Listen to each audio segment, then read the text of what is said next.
Oh, Habibis, welcome. It's another episode of The Balance. I'm Siraj Hashmi. I'm Dr. Jason Nichols. And as you can tell, my camera basically turned the brightness all the way up because I shaved my beard, and now I look like just any old white guy on the street. All the way up. I had to do it, Jason. I had to shave it. It was getting way too the differences in length between my mustache and the rest of my face was too stark. I just had to just hit the reset button and shave it all off. Yeah, I mean, it happens. I think I'm gonna shave my beard. Uh, Do it before it gets too cold, because the beard is a nice, it's a nice like jacket for your face. yeah, yeah. I may shave it. I may keep it. I think I have to keep it because, like I said, I'm doing my show, Yeah. and I want How's my that going, audience. by the way? I was texting you earlier this weekend, and unfortunately, schedule's gotten a little too busy. I don't think I could do it this time around. But if another role pops up in the future, maybe in 2021, if things start to calm down, which I hope they will, Yeah, maybe we'll make it happen. I mean, I think it's gonna be really good. The intro's dope, by the way. I really dig that intro. It's like a Yeah, good. It sets a good, uh, how you say, impression. Good first impression. yeah, yeah. Shout out to Napoleon, the legend, who did the music. You know, um, And I originally thought that when you said Napoleon, I thought he was a member of the Outlaws from Tupac's crew. I'm like, he's still rapping. Yeah. Nah. Well, he's Napoleon from the Outlaws is Muslim, right? Yeah, he is. He is. He's one of us. Yeah. Oh, hardcore, yeah. Yo, Like, Jason, the Habibis are wondering what it says on your hoodie. oh, so it's part of an organization that I was, I guess I'm a part of. I was, I guess, a co-founder. It's a Mm-hmm. nonprofit organization called Words, Beats, and Life in Washington D.C. Been around for 18 years now, Very nice. and so I need a new hoodie because this hoodie is. Yeah, I have well, a bunch. it's still fresh, man. It looks good. I don't know. I mean, probably because of the camera quality, I can't see how if it's Yeah, faded or anything, but it looks good, man.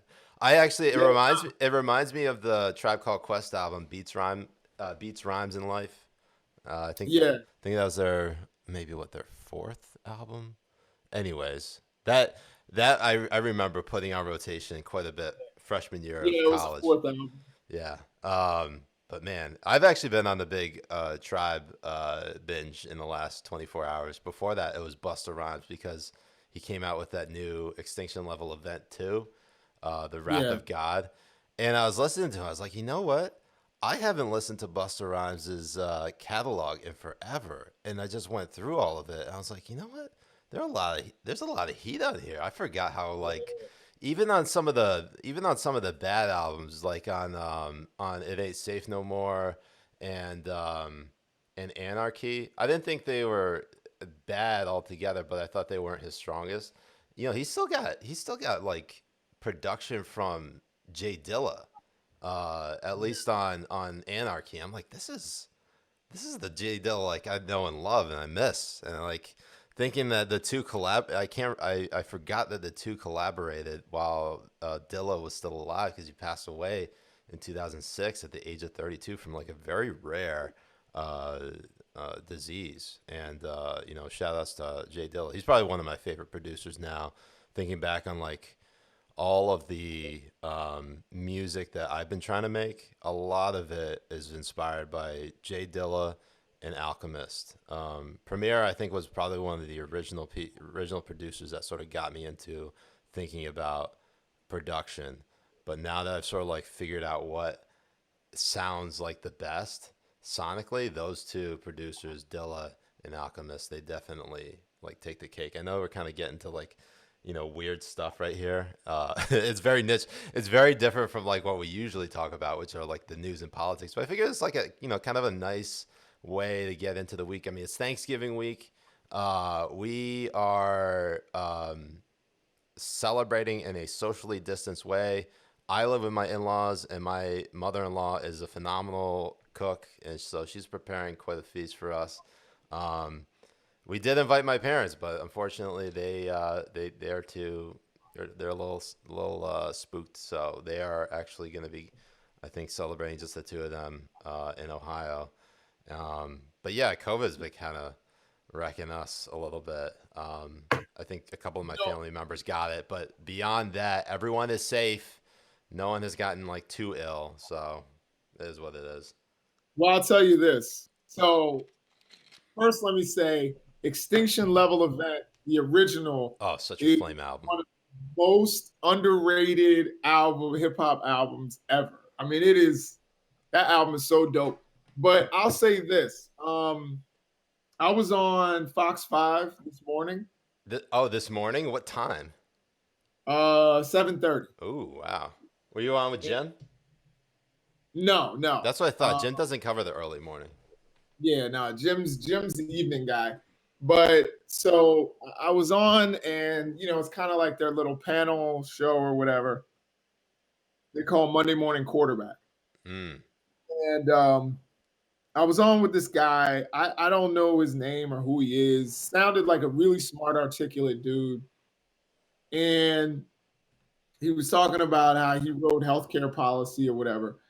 And this dude goes and says, I'm advising everyone to go visit the elderly people in your family. I'm like, what the fuck? Like, are you crazy? Was this the He's guy you like, were debating with, or was this the anchor? I mean, it wasn't really even a debate. It was just kind of like a discussion. But he's like, go and visit the elderly people in your family. We lose 2 million elderly people every year. You know, this may be your last opportunity to visit them. Yeah, And I'm like, like you oh, can almost guarantee it will be your last opportunity to visit them if you go. If you go, I mean, Jesus. I'm like, yo, this dude is wilding, son. Like, yo, so I wanted to like yell something out. I'm like, oh, this is crazy. You know what I mean? Yeah. Like, you Yeah, know, totally. I mean that's insane. I don't know why anybody would want to do. I it's almost like they're like kill your grandparents in order to own the libs. Like it's reached that level. You know, it's I don't even I don't even get it. Like, so you want your grandparents to die a painful death where they can't breathe, or you could just stay home and get them on Zoom. yeah.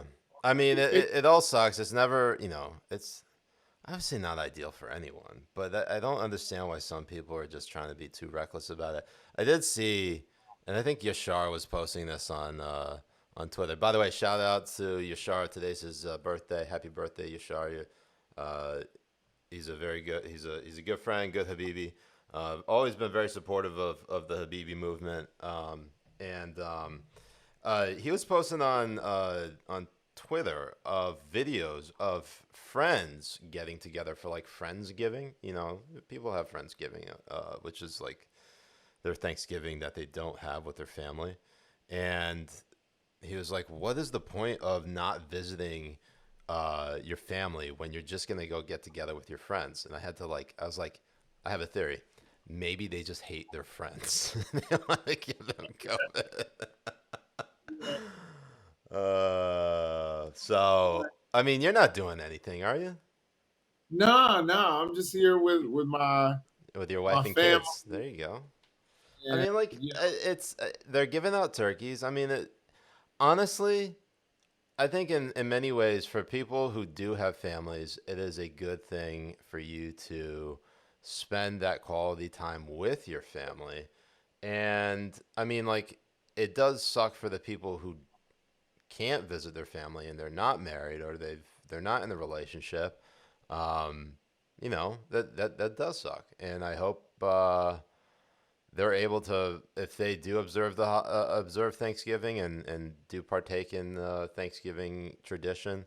I hope they're able to do something that is meaningful and allows them to connect with other people that doesn't involve putting their health at risk. So, um, but I'm just saying that on Thanksgiving there are only NFC East games, yeah, or I think it's what is it? The Washington football team and Yeah, so actually, the Washington football team won, and they also destroyed Joe Burrow's knee. Which, what the fuck? The FedEx Field is like the worst place for quarterbacks and knees. You have Joe Theismann, you have Alex Smith, you have Kyle Allen, Joe Burrow, Robert Griffin III. Who am I missing? I think oof, those are the main ones. brutal. Every one of those quarterbacks have had their knees absolutely obliterated at FedEx Field. Whether they are part of the Washington football team or they are playing against the Washington football team. And Joe Burrow, who was a very promising rookie, could have been rookie of the year had he finished out the season. Well, Bengals are going to have so to wait. I'm going to correct one thing. I don't think Theismann was at FedEx. That was at RFK.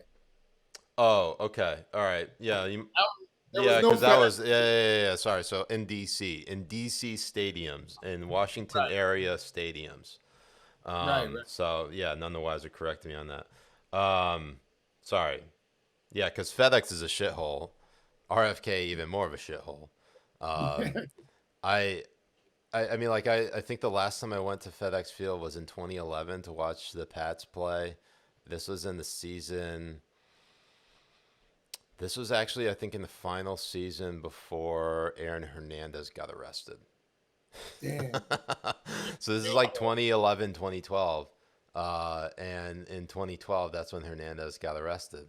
Um, so I had an 81 jersey, and my 81 jersey was for Randy Moss, not for Aaron Hernandez. So every time I like rock that jersey, I mean, thankful like I haven't worn it in a while, but when I did wear it quite a bit, and I had like maybe a jacket on top, everyone was like, "Are you're not wearing a Hernandez jersey, are you?" I'm like, no. It's Randy. I never rock. I never rock with Hernandez. No, not at all. But the interesting story: Hernandez and I were actually the same age and went to competing high schools and played football. Like two towns across from each other in Connecticut. He was in Bristol. He went to Bristol Central, and I went to Hall High School. And he was in I think he's from New Britain. So Bristol and New Britain are right next to each other. Bristol obviously is where ESPN headquarters are, and where they do most of their broadcasting out of. But yeah, that I was like, oh nice, we got like a Connecticut, we got like a star from from Connecticut playing for the Pats. Oh shit, he murdered at least one person that we know of. Yeah, at least. But I'll say this: his story is interesting. Yeah. If you read about it, There's a documentary on him about like him being gay or something like that. yeah. Now he was definitely like bisexual. And he also had, so he was dealing with those feelings, and he also was kind of like, um, struggling with his relationship once his dad died, and Yeah. his relationship with his mom. His mom's a terrible person. I Like, mean, couldn't have been as bad as Aaron Hernandez. yeah, but she made Aaron Hernandez. That's the Yeah, point. well, yeah. I mean, but even if you have a bad relationship with your parents, I mean, like not everyone turns into a killer, right? I mean, that's true, but It's just I say I'm not making excuses for Hernandez. no, I I know you're also, not. I know you're not, but I'm just saying, people have bad relationships with their parents all the time. Some people have no relationships with their parents. but the relationship, you know, you, when you really look at it, um, the guy that he killed isn't fully a sympathetic character. Not he didn't deserve to die. You know Right. what I'm saying? It was Odin Lloyd, right? Odin Lloyd, Yeah. like I'm sure he was a good dude at heart in the aggregate, but there's some debate over whether he was trying to blackmail Mm. um, Hernandez Over because the like Florida homicides or something like that. no, over the sexuality thing. Oh, You know what I mean? So it's like he's not a completely sympathetic character in that regard. I mean, he certainly did not deserve to die. Right. No, no one does. So, You know, if Aaron Hernandez had just punched him in the face, I'd have been like, you know, well, he got them hands. So, right. um, but Let me anyway, just say one oh more thing yeah, go ahead. though about Hernandez. Just with the Pats, let me tell you, they could use someone like Aaron Hernandez right about now. The Hold on. one thing You that's mean missing in a talent perspective, in a right? talent from a football perspective, not from a murder perspective. Okay. And the reason I say that is, you know, the one thing that's missing from the Pats offense that Brady always had was a beastly tight end. And for some reason, like the Pats don't have that. And Belichick usually always has like somebody, whether it was He had two tight end sets for the last 10 years of Brady's tenure yeah, in New you England. had Gronk, you had Hernandez, you had Martellus Bennett. Marcellus Bennett. You know, you always had a beastly tight end, and that's part of what would give Brady those 5,000-yard seasons. Yeah. Now it's just downhill running, and because Cam doesn't have any options like that. You know what Yeah. I mean? Well, I also think that COVID just completely wrecked this team because not in addition to also getting COVID, think of how many players opted out of the season on the Pats. The most out of any NFL team Yeah, preseason was the Patriots, and I think it was like maybe close to 11 players or something like that. A lot of them on defense too. So it's been a tough readjustment, and I do really kind of resent the talking heads on TV talking about how the Pats are completely done. Like this is a season unlike any other.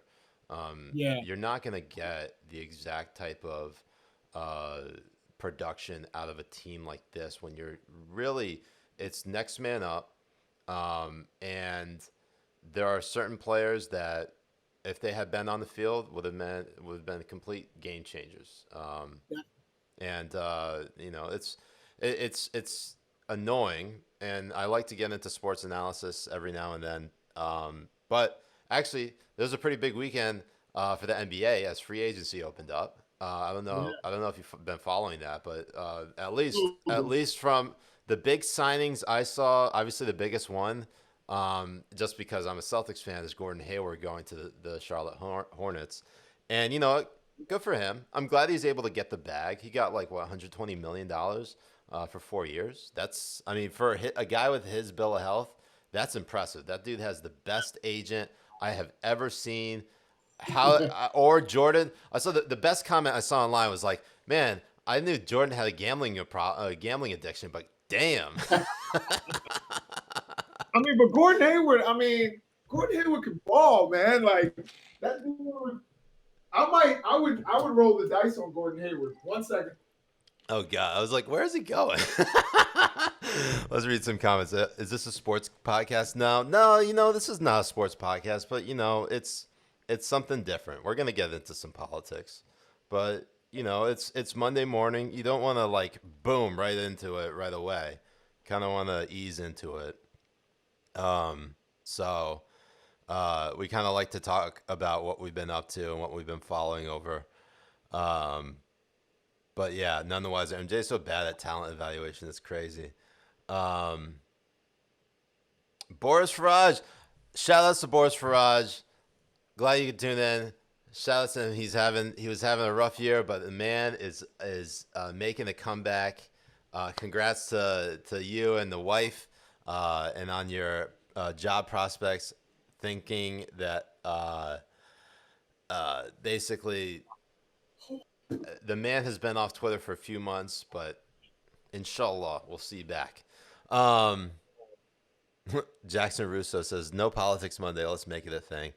I honestly, everybody's like so eager to get back into it, but I think the fatigue of 2020 has worn people out so much that politics all the time Yo, is just too much. Like we've been dealing with in the last week, there have been nominations from President-elect Joe Biden. for cabinet picks. Anthony Blinken has been basically nominated to be his next Secretary of State. This guy was supposedly um, a consultant and lobbyist beforehand, and I guess between the Obama and incoming Biden administrations. And then you have everything that's happening with the Trump legal team and the squabbles that are happening between Jenna Ellis, Rudy Giuliani, and Sidney Powell. And there's the window is closing for all those lawsuits to be filed. I'm still very much in the wait and see mode, but from what I'm seeing from these picks for Biden's transition team, um, interestingly enough, John Kerry, who was the former Secretary of State, has been nominated by Joe Biden as the climate envoy. I don't know exactly what that means. It sounds like a made up position. Um, and it sounds like they really are just creating that position because it's the Biden administration incoming. But beyond that, Homeland Security Secretary, you have Alejandro Mayorkas. For Director of National Intelligence, Avril Haines. U.S. Ambassador to the UN, Linda Thomas Greenfield. Interestingly enough, I saw an article saying that nominating Hillary Clinton to the U.S. ambassador to the UN was "quote unquote" not a bad idea. And then for the National Security Advisor, Jake Sullivan. Of course, I don't know anything about any of these people with the exception of John Kerry. Of course, he was involved in the Paris Climate Accord negotiations under the Obama administration as Secretary of State. So I'd be interested to see exactly what they end up doing. I've talked to some people about Tony Blinken Mm-hmm. and in the State Department, and they seem to respect him, say he's legit. It's not a surprise. Some of them would have preferred to see Susan Rice, but Susan Rice would have been harder to confirm. Oh yeah, she would not have been confirmed, especially by if barring. It really also really depends on where these Georgia Senate runoffs go because given how Trump is pushing forward with these legal challenges, a lot of people are saying that it is hurting his chances in Georgia. I'm not 100% sure if I know that's the case because I will say this, though.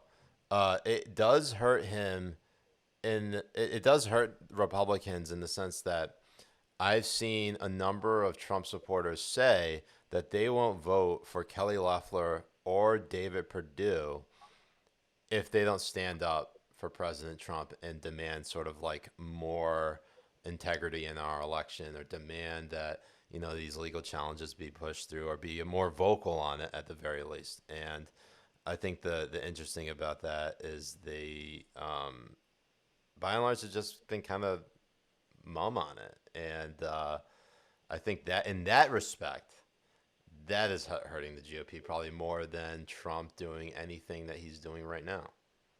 Yeah, I think Biden is taking the right approach by just not acting like these legal challenges don't exist. Don't comment on it. Just keep moving forward.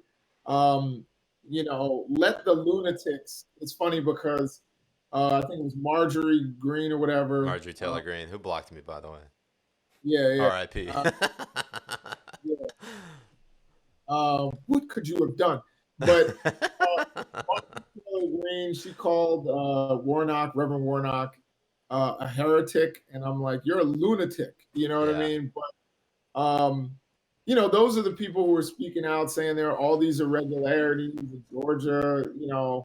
That they should do a third recount, which, by the way, is at the expense of taxpayers. Yeah, it's ridiculous. It's time to move on.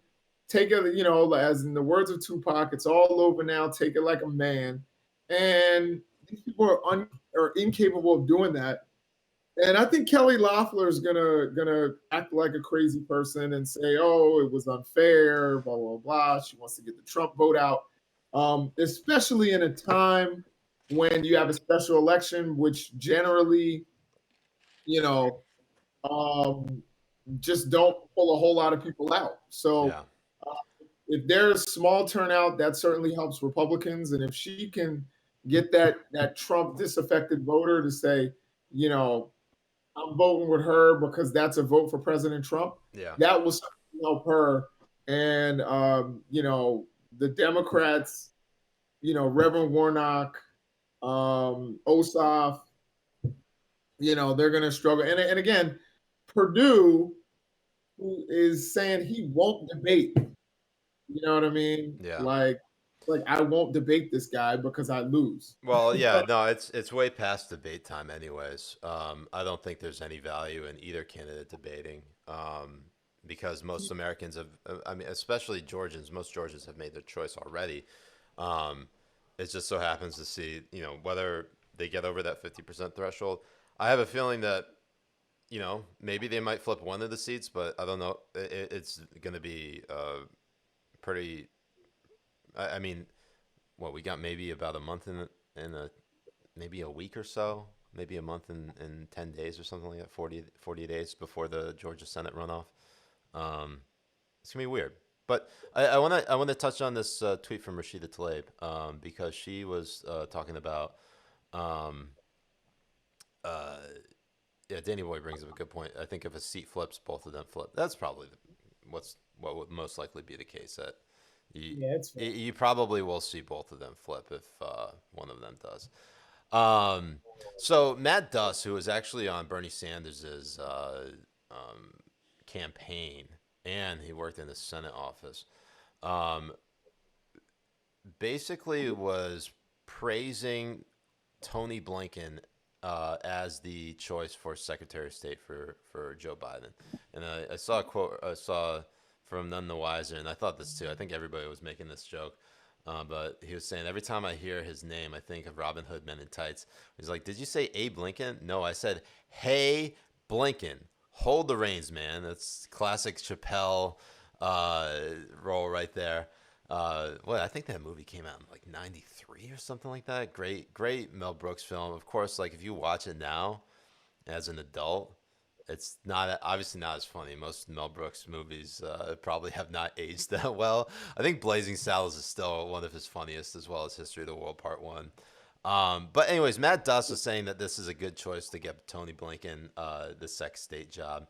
He says Tony has the strong confidence of the president elect and the knowledge and experience for the important work of rebuilding U.S. diplomacy.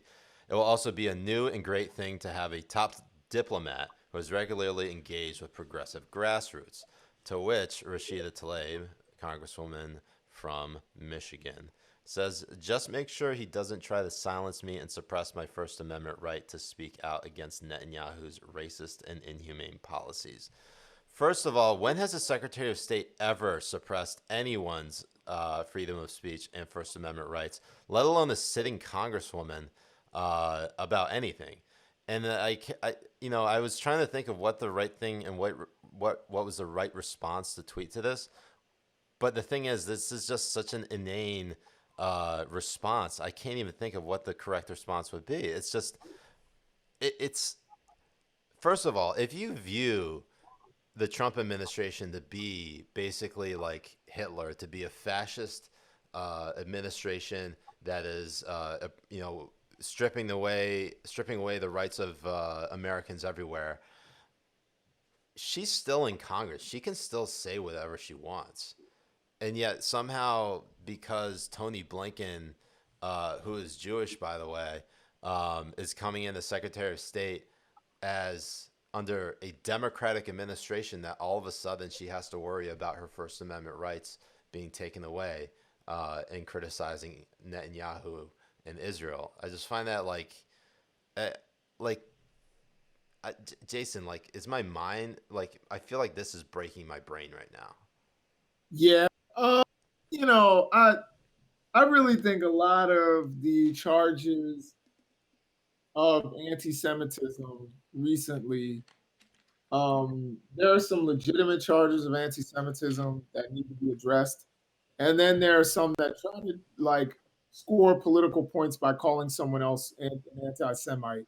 And I think it's troubling. So what I mean by that is like people who say President Trump is an anti-Semite, that's like, I think that's think that's a little bit of like exaggeration. Like I don't think he is, an anti-Semite. Does he encourage some people who are anti-Semitic? That's And debatable. emboldened. Yeah, I think I think it's arguably true that he emboldens a lot of his supporters who do feel that way, and I think But he's also loved in certain parts of Israel.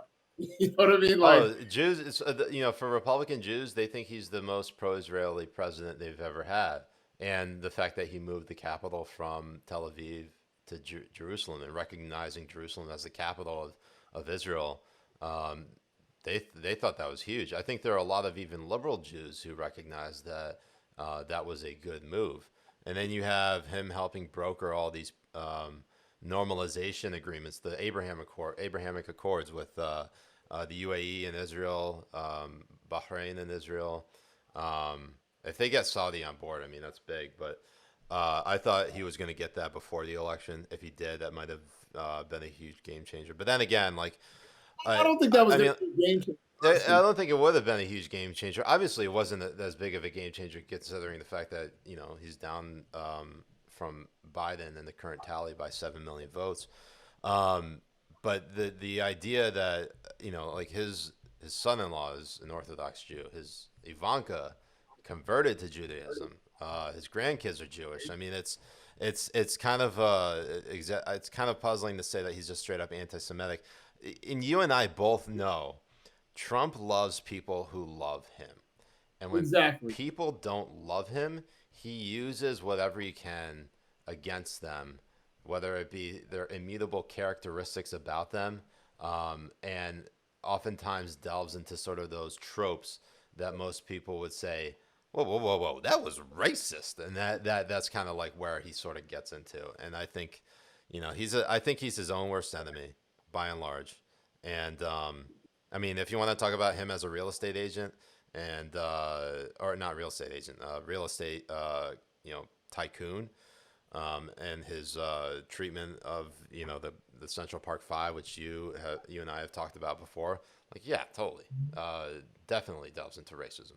Um, but kind of getting back to like this whole idea of like worrying about your First Amendments being stripped away based on a nomination to the State Department for the top post there, and the guy's Jewish. I mean, like, it doesn't scream anti-Semitic, but it certainly has a lot of laced-in themes of anti-Semitism, and saying that like just because he's Jewish, there won't be any uh, there won't be any space or room for criticism of Israel.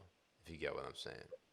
Right. Yeah, I think that's ridiculous. You can have anti-black policy and be black. You can have anti uh Jewish policy or certainly anti-Israel policy. I think that's even different than being black and have an anti-black policy. Mm-hmm. You can certainly be Jewish and have anti-Israel policy. Mm-hmm. Um and I think there are a lot of things we need to examine about our relationships around the world, but um, the conflation of Jews with Israel, I think is like, Yeah, it's too much. It's far too much. It's that right there is the anti-Semitic trope. Is that people assume that just because one is Jewish, that they automatically have loyalty to Israel, and that's where uh, that dual loyalty trope comes from. Is that it's the assumption that just because you are one thing, you automatically approve of everything bad that a certain group has ever done. So, say for example, you and I are both Muslim. You and I constantly have to condemn terrorism because the biggest faces that have come out in the last 20 years who have been Muslim have been terrorists, like Osama bin Laden and Abu Bakr al-Baghdadi of ISIS. So, like there's no, and on the top of that, like you have the additional thing of basically having to navigate the world as a black man, whereas I look obviously very white, especially without a beard, and can pass, especially through airports. Of course, like you have the benefit of the more Western sounding name than I do. Right. It's just one thing after another, and the one thing I worry about though is how if foreign policy wise what Biden's plans are with the Middle East, because everybody, I think a lot of Biden critics think that just because he voted for the Iraq War and the Afghanistan War, and he was part of the Obama administration that didn't get troops pulled out of Afghanistan and Iraq by the timetable that they had set, that we're somehow going to get into more wars. And I really hope that isn't true. But I've seen enough pushback from people in the Democratic Party, like Tammy Duckworth, who we've talked about as who could have been a potential VP pick from Biden, saying that pushing back on the idea of withdrawing troops from Afghanistan down to its lowest level since October 2001, when the United States initially invaded and took out the Taliban in like 2 weeks. It was like 2,500. Like there will always be a military presence in Afghanistan and Iraq. Those states are the idea of like a failed state. They are on the way to not becoming a failed state. They're hopefully get to that point where they have a stable governments in both countries that doesn't have to constantly battle with like the sectarians and the seditionists. But when you look at how Tammy Duckworth has responded, saying like it's too soon, like all right, but when are we actually going to bring our men and women Right. home? Like it's Definitely not too soon. yeah. There's no argument for it being too soon.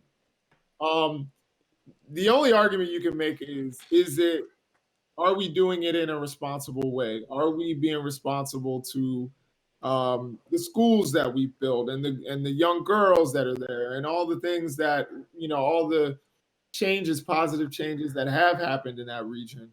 Will they be protected, or will raving gangs of fundamentalists come around and destroy all those opportunities that have actually occurred because there's no security? Same thing that people were worried about with the Kurds and with other groups that have somewhat depended on U.S. presence Mm-hmm. as a deterrent to a certain type of oppression.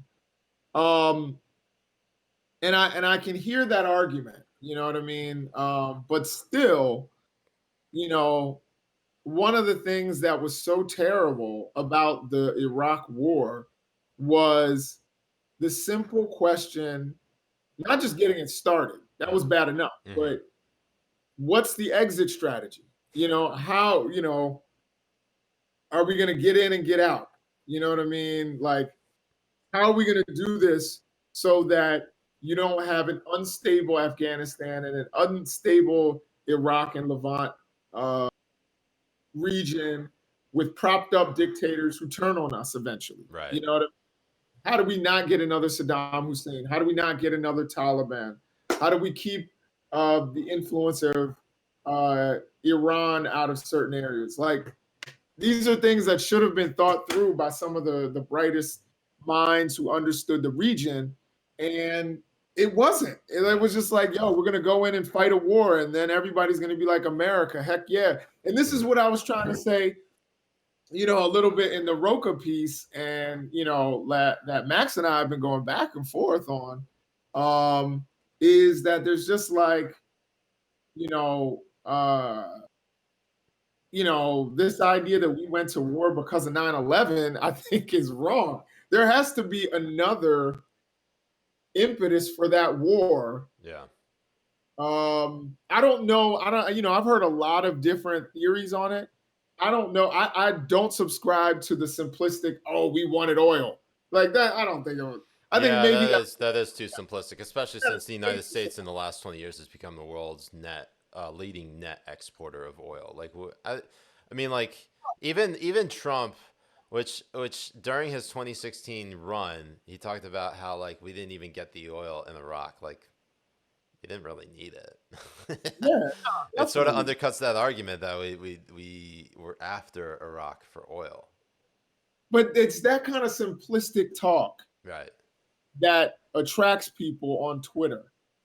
You know what I Particularly mean? people on the left, because I mean like I didn't think we were after it from oil for oil, but I didn't know exactly what it was we were after it for. And at the time that we invaded Iraq, I was like what, maybe 15, 16 years old at the very least.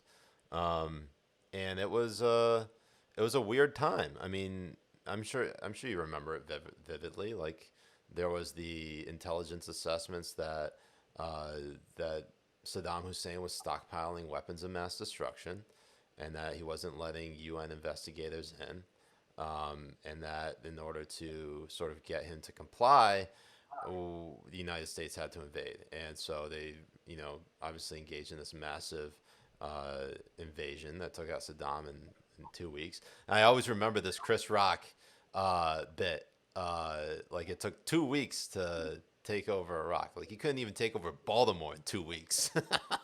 Right. I mean, look, I remember that vividly, and shout out to my man Sergeant Joe Maggio. He was in the military at the time, and we used to have heated arguments that I thought were going to come to blows a couple of times about this war. Hmm. And he was, pro Iraq war at the time. And shout out to him for being a man later on, coming up to me like, "Yo, I was wrong." You know what I mean? Like, Wow. these are ridiculous. And we went to war there. I think there were a multitude of reasons. I don't think oil was the big reason. Everybody thought it was just about oil.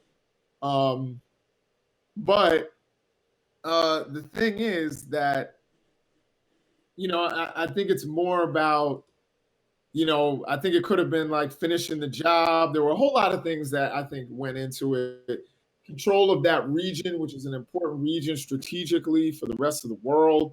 Hmm. Um, I think there's a lot of reasons that we went in there, and a lot of reasons why there was no exit strategy. Because I think probably Dick Cheney thought we needed to be there forever and basically control that region, almost like a colonial way of thinking. If we just wanted to get rid of Saddam Hussein because of weapons of mass destruction, there were plenty of ways to go about that Right. without even needing to go in. You go and you sweeten the deal for the you start dealing with the Saudis and all the other people in the region. Get them Right. to do it. Right. You know, and there's a way to sweeten the pot enough that those areas would have done it for us. But yet, I mean, you can't depend on Iran, but everyone else, like we could have actually gotten strategic partners in the region to do the job for us if that was the goal. Um, I also think that again, Saddam Hussein in many ways stabilized that region.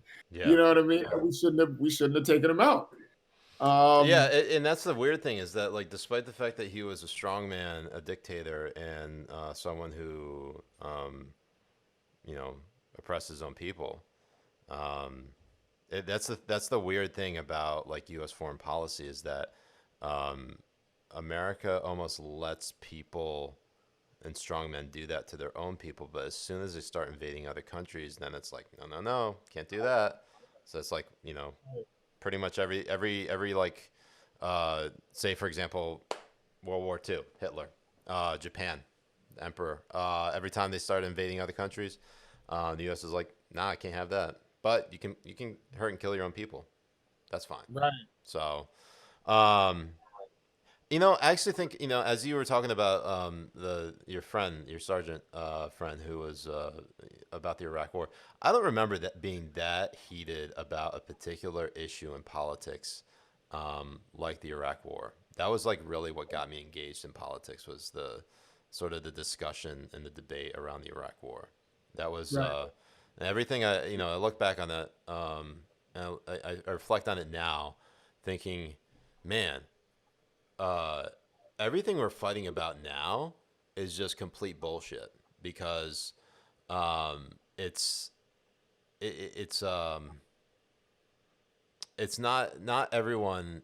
You know, people like to talk about how in the hyperbolic sense that like everyone's gonna die if like certain X, Y, and Z policy is put in place. It has nothing to do with war. But like war is like, yes, you're putting men and women's lives on the line here to carry out an objective or goal from our administration, whether it be good or bad. And that's kind of maybe pretty staunchly anti-war. But anyways, Habibis, don't forget to subscribe to the channel, follow along. We will post this on YouTube later on, so if you missed the whole broadcast, you can catch the rewind later. Um, BDPMK says, Siraj, you look far less trustworthy without the beard. That is probably true. Really want to hit on this real quick because we got about 15 minutes left in the hour. Governor Andrew Cuomo is receiving an Emmy Award. And I don't know why I clicked on the Fox News link when I can easily just click on anything else. But here's the thing. He's receiving an Emmy Award for his use of TV and quote unquote calming people. I believe I put this number one on the list from the International Emmy Awards. Let me try to find it real quick, just so you guys get the full context of what actually was said. But it is one of those things where you look at it, you're like, you can't be serious. This is not a real timeline. And it is somehow very real. And we are all just suckered into it. God, why can't I find this? Oh, here we go. Pulling it up right now. So the International Emmy Awards, easy number one for this past week. In fact, they tweeted the thing out on Friday. I wasn't sure who was going to make number one, and then they gave me the gift of this tweet. So it says, Governor Andrew M. Cuomo of New York will receive the International Emmy Founders Award in recognition of his leadership during the COVID-19 pandemic and his masterful use of TV to inform and calm people around the world. The Emmy will be presented to at New York Gov Cuomo on November 23rd, which is today. And he tweeted about it about a couple hours ago, saying that he was going to be receiving it this morning, which it looks like he already did. But if you look at all the policies that he implemented in the state, of course, you have his nursing home policy that killed nearly 7,000 people due to coronavirus. Basically, that policy was all about if there were not any hospital beds, that coronavirus patients or recovering coronavirus patients would have to go to nursing home and adult care facilities. And we saw a massive spike in COVID deaths in these nursing homes. As I said, just shy of 7,000 people. Yeah, but you know what though, Siraj? Like, yes, poor decision making there. But that has nothing to do with the Emmy. It's not like he's not getting the Well, he justified his use of it by blaming the Trump administration for that policy on TV. And then he's yelling at reporters on TV. I mean, it's just say what you want about his use of TV, which is fine, but he came up with this damn graphic. They saw this like 3D diorama of a hill, and then he had like a boyfriend cliff at like the end, saying that they're done with the spike. Cases are spiking now. He wrote a goddamn book in the middle of a pandemic. It came out in like October. We're not past the pandemic. How is he writing a book when they should be dealing with this pandemic? I mean, it's insane. Well, look, I mean, number one, New Yorkers are going to New York. Okay.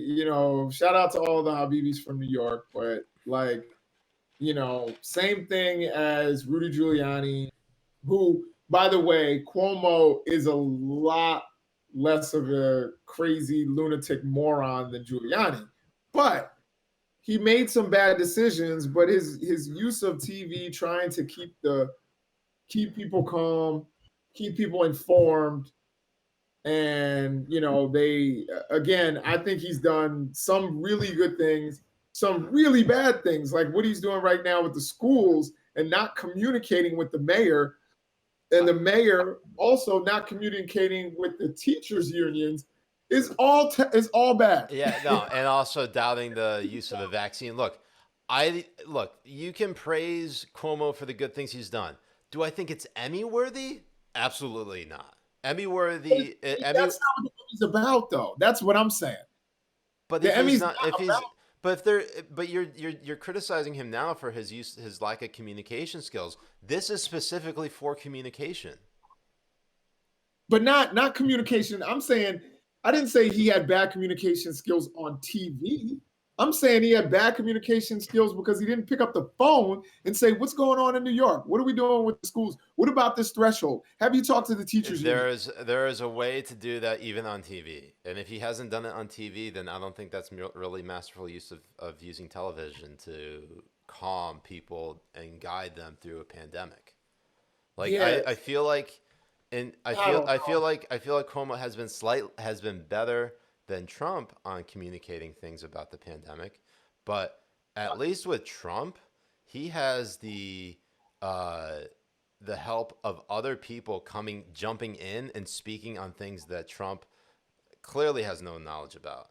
And a lot of times they're either undermining him right in his presence, or they're speaking on something that he just doesn't have expertise on, which is, plenty. So it's just, I think the idea of giving Cuomo an Emmy is sort of a slap in the face to a lot of Americans um, who currently feel that any politician patting themselves on the back or getting an award, especially in the middle of this whole story of politicians, governors in particular, giving out protocols and orders on and restrictions on COVID-19, and then going out and abusing them anyway. You have Gavin Newsom out in California. You have Phil Murphy from New Jersey.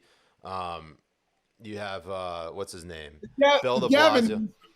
It's Yeah, just but it leaves a bad taste in a lot of people's mouths. right, but the Gavin Newsom thing, I think, was a weird gotcha moment. He went, he had dinner at a restaurant. Restaurants were open at that point. He had dinner at a restaurant. He was eating, so he didn't have a mask on. Like, I think No, it's I like, get that, but like these are I people was who are like, supposedly these are people who are supposedly trying to stop the spread of the pandemic.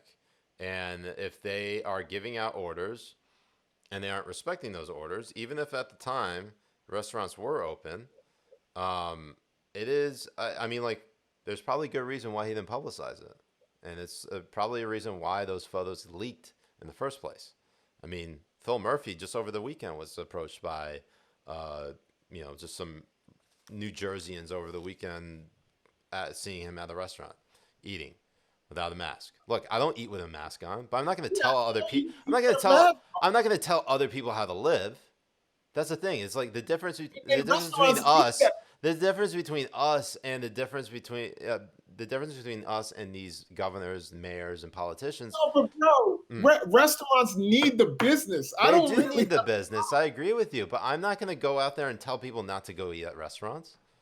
No, no, no, but that's not what they're saying, particularly at the time that these videos were taken. I can't speak on Phil Murphy, but I can speak on Gavin Newsom, that at the time, though it was supposed to be limited capacity, and a lot of it was kind of this class thing because he went to a swanky restaurant. But the whole thing is, at that limited capacity, they want people to come and eat. Yeah, I, if I were the governor, I would be eating out all the time because I want you to go out it's and just like the Flint water crisis. You remember when all like the members of the Flint City Council were drinking the tap water to prove that the water was safe and clean, and then obviously found out everybody, like pretty much everyone in the town, got lead poisoning. And also, the wild thing about obviously this whole Gavin Newsom thing is that he was at a birthday party for a lobbyist, and there were California health officials or California Medical Administration officials who were also there. So it's just like, even if he was, the photos also took that were taken and leaked out were photos of him standing talking to people without a mask. So it wasn't just him not eating without a mask, which is fine. Most look, I wear a mask when I go to a restaurant, but as soon as I'm sitting down, I take it off and I eat like anybody else would. You know, there's certain measures that you got to take into precaution when you're like walking around. Obviously, this is a virus we still don't know a whole lot about, and a lot of the restrictions that are put in place are kind of weird, to be honest with you. I don't know if for example, I don't know if like masks are not 100% effective, but they are more effective than not wearing a mask. Am I going to tell people not to wear? Am I going to tell people who aren't wearing a mask to wear a mask? No. If they're like part of my family and I want them to be safe, maybe. But I'm not going to tell a complete stranger, "Hey, put your mask on." Like, no, I'm not going to tell you how to live like that. It's just the Well, a lot of it things here reek of hypocrisy, and this whole international Emmy award giving to Andrew Cuomo sort of just is like the icing on the cake. yeah, I don't love it. Let me be clear. I don't love it. But I don't think that it's the worst, particularly in a week where you've had Sidney Powell going around and saying that Hugo Chavez and the communists are tampering with the election in Georgia. When you have stuff like that, like this is not the most list worthy thing. It's your list, not mine. But But there's a again, that is what Sidney Powell says on TV is not part. It's not within my jurisdiction. It's okay. it's if TV clips got you put on the list, I would die because everybody says anything on TV, and I had to limit it to things only on Twitter, and the International Emmy Awards. They tweeted that out, and they were rightfully ratioed in my view. Um, I mean, look at that 9,100 quote tweets, and I don't even know what the ratio in replies is, but it's pretty high. Got a couple minutes left. We can answer some of your questions. Danny Boy says, "I love the strategy of sitting in this temporary enclosed structure we built on the sidewalk is better for you health thing." Oh yeah, have you been seeing that online? Like they're building like actual sidewalk buildings for people to sit Like outside, but it's enclosed, so it completely defeats the purpose of trying to not catch COVID. Boris Farage, if Newsom was putting his mask on between bites like he was advising others to do, it could be forgiven. It's either rules for all or rules for none. And you know the response has been pretty not vicious, but people have been rightfully outraged throughout the year on a lot of the California restrictions. For example, like Eric Garcetti, mayor of Los Angeles, he came out with a COVID relief proposal to give anyone who was given a parking ticket $20 off if they paid it within the first 48 hours. Like that's the type of stuff that makes you want to smash your head through a wall. right. And if that ever Yeah. happened, if that ever happened in New York, people would riot. Yeah. I mean, I don't know. I mean, I think I give some people some slack in terms of handling of the pandemic.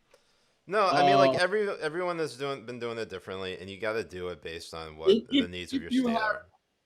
if you are informed in a way that, for example, President Trump was informed, which we have the tape that he knew stuff that the rest of us didn't, then I have a whole lot less sympathy and empathy. And he leaned in on the no mask thing. He's leaned in on the social distancing thing. He's leaned in on that. Caught COVID, still leaned in on it. Yeah. You know what I mean? I gotta say I'm kind of surprised that the whole tapes, the Bob Woodward tapes, wasn't a bigger thing. That was maybe like news for a week and then it went away. I mean, but here's the thing: the Access Hollywood tape. If that didn't take him down, then I knew there was nothing. Yeah. There was nothing on tape. He could have given freaking Vladimir Putin a hand job on tape, and it would not have gone anywhere. Probably would have helped him with the LGBTQ community. You know, this is a bi icon right here. Right. And you know what? He would have loved, like we said, he loves anybody who loves him. So Yeah. he'd have been. Yeah. Danny Boy says, you know, do we know who Biden is nominating to the Department of Transportation? I did hear of Eric Garcetti's name floating around. Yeah, Garcetti. I don't know if it's gonna happen, but we'll see. I mean, with if that happens, that will be the most fun I think we'll have under the Biden administration is just dunking on Eric Garcetti. I'll say this though. One thing that I thought was pretty cool. Biden has nominated the first Latina to ever run Homeland Security, and I think that is pretty cool. I will say this. I hope he has a Native American for the Department of the Interior. I'm not into like just taking people because of their backgrounds, but I do think that America needs a certain amount of sensitivity in certain areas. And I think, Homeland Security, it would be nice to have somebody who views some of our border issues from a different perspective. Well, I can just say that if she gets confirmed, and she carries out very similar immigration policies to the Obama administration. She's canceled. Oh yeah, yeah. No, she'll be basically outcast because people forget Obama was nicknamed deporter in chief by many in the Latino community. Yeah. So yeah. And again, I think that is the same as talking about the so-called 94 crime bill. Yeah. Which I think a lot of times when you talk about that, people don't actually understand what actually happened and what the policies were. If you understand Biden and Obama's immigration policy, which was very different than Trump's policy, like it's so weird to hear Trump say, this was Obama's idea. This was the Obama policy. It's so weird that he would want to give, when he gets criticized, he blames it and says it was Obama's idea when Obama's not the president. But the whole thing is, they prioritized deportations they had a schedule of criminality. And if you were at the top of that schedule of criminality, you were a priority to be deported. If you were on the lower end, you jaywalking, smoking marijuana, something like that, you were far less of a priority. But the way the media depicted it was that you commit a crime, you're out. You know what I mean? And we just, put everybody on a plane, dropped them off in the middle of nowhere, took people who were, who came here when they were 4 years old and sent them back when they were 24. Right. And that's not exactly what happened. They just were serious about deporting people. And, it turned out that the numbers were pretty high. But if you look at the schedule, you get convicted of a rape or a murder, you got deported. Who opposes that? You know what I mean? Like, I don't oppose that. No, I feel like that is information that is not as, I mean, like, Jason, you're a smart guy. You're more nuanced and understand the complexity of this, of it. I think most people look at it in a very black and white sort of way in which they say, oh, if you commit, even the lowest level of crime, you can get deported. Like, as you said, like jaywalking or, speeding ticket or something like that, or parking ticket. That's something like that. Look, sometimes it does happen. Sometimes you will get someone who gets pulled over for a speeding ticket and they end up getting deported because they're found out to be undocumented. Yeah. So, but when that happens, it's usually because they had something more serious on their record. Yeah, that's true. I mean? Like, this dude, he got pulled over, for, he stole a pair of batteries or something like that from the store. But he's been deported 2 times before and he's committed other crimes. Yeah. Like, that's generally how it worked.